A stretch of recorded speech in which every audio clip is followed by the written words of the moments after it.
Thank you, Mr. Speaker. In February this year, we heard from the Chief Executive of the Canadian Association of Petroleum Producers that the energy sector was looking at moving more of their investments away from Canada and into the United States. Recent fiscal updates from energy companies are showing that his concerns were very valid. One concern is that the ballooning regulatory review of timelines is making it almost impossible to properly set project timelines. To the Minister of Energy, will you commit to reviewing regulations for energy project approvals to stop the loss of investment into the United States? The Honourable Minister of Energy.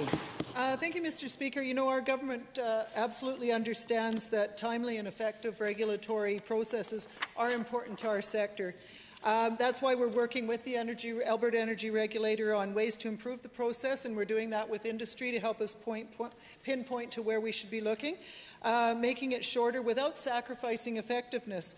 Specifically, we're working with the AER to ensure proponents have a simplified process that includes one application, one review, and one decision, because they deserve a streamlined application system.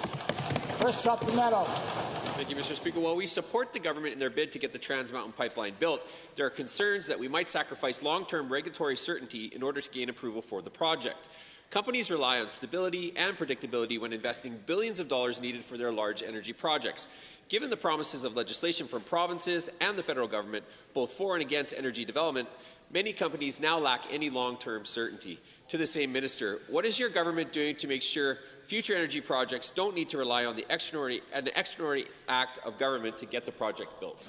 The Honourable Minister.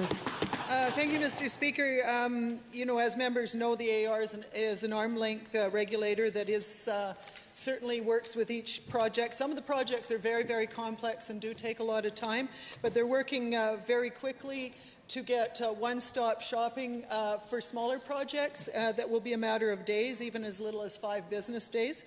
But one of the biggest things, Mr. Speaker, that help with competitiveness is pipelines, and we're working very hard on that as well. Pipelines to Tidewater. Second supplemental. Thank you, Mr. Speaker. The United States used to be our best energy customer, but now they are our biggest competitor.